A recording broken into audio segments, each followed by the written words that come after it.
Final Fantasy XVI is easily one of the weirdest games I've played this year. Typically, if I'm reviewing a game, I take lots of notes, never skip dialogue sequences, and at least try out a variety of side activities. But not here, and that's because this isn't a true review. Due to my lack of history with the series, I had no plans to review this title, but I have a lot of thoughts after playing this game, and I couldn't help myself from detailing them here in this video. By the way, this video will be spoiler light. I will try and avoid any major spoilers, but like the recent God of War games, basically anything is a spoiler due to the heavy story nature of this title. Also worth mentioning, FF16 is my first Final Fantasy I've ever completed, so my observations and judgments are coming from that perspective. A lot of games like this will receive criticism for its ratio of playing versus watching, but if you are able to accept the fact that you will be doing a lot of watching, the performances and action are quite entertaining. Many of the actors here put in a top-notch performance, especially Clive's English voice actor, Ben Starr. Ben's portrayal of Clive really shows the character's grounded motivations and deep emotions. Clive isn't a super complicated individual, but he does come across as authentic, as does much of the main cast. Some of the antagonists that are met throughout the journey aren't super interesting in their motivations or backstory, but all of which are entertaining due to the spot-on performances. The cinematic cutscenes are all well composed in framing and movement. The moments of action here are some of the best you'll find in all of gaming, even if you wish there was a touch more of interactivity. Many of the battles are epic on both a visual and audio level. I love how this title's soundtrack masterfully instills in me the right emotion at the right moment. When visiting the hideaway, I feel this sense of welcome coziness, or during the numerous fights I had the sensation of empowerment. Many of Clive's moments of introspection are given the extra weight needed to hit home, with this game's track gracefully playing in the background. Without going into too much detail, I really did enjoy the story this game had to tell.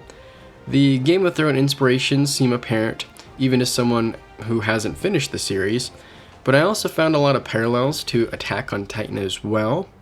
FF16's series of events feel dark, epic, hopeful, and human. An area where I am mixed skewing towards positive is combat.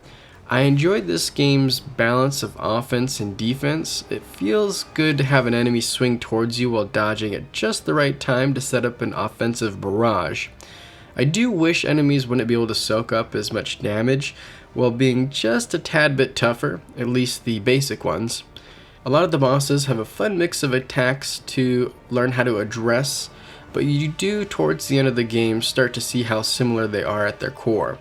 Clive's variety of special moves adds some spice to combat, especially as you unlock new skill trees, but the overpowered nature makes basic attacks feel feeble in comparison.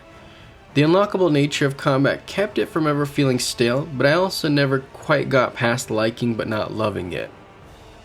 Now, the things that don't work in contrast to the quality set by the rest of the game. So, for example, many of the in-game dialogue cutscenes look way more stiff and unanimated in contrast to the top-notch cinematic cutscenes often played just a mere 30 seconds earlier. Final Fantasy XVI has this nasty habit of building the hype levels to an 11 and then dropping you straight down to a 1 like a sack of potatoes without a parachute. This game has a lot of epic moments, but I feel the transition to slower ones could have been a lot more graceful. Slow moments are not a bad thing. In fact, they're crucial to establishing the foundations, setting up epic ones. However, a lot of the slower moments found in FF16 are some of the game's lowest of low moments. I think a big part of this is the lack of freedom.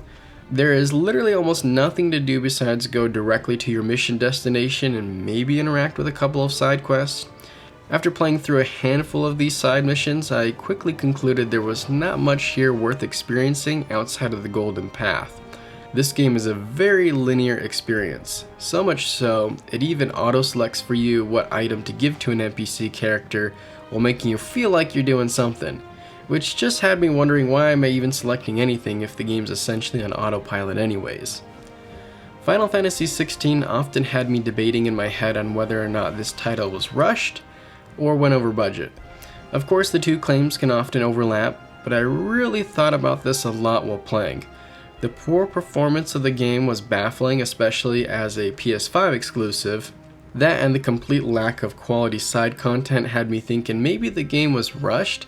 On the other hand though, I wondered if maybe they went over budget due to the crazy high quality cinematics contrasting with many of the subpar in-game dialogue sequences. It's hard to say, maybe this version of the game is what Yoshi P and Square Enix envisioned from the start, but for me it certainly came across a bit rough around the edges. All these reasons mentioned throughout really left me feeling confused about this title. I can't think of a game in recent memory that left me with such high highs and such low lows.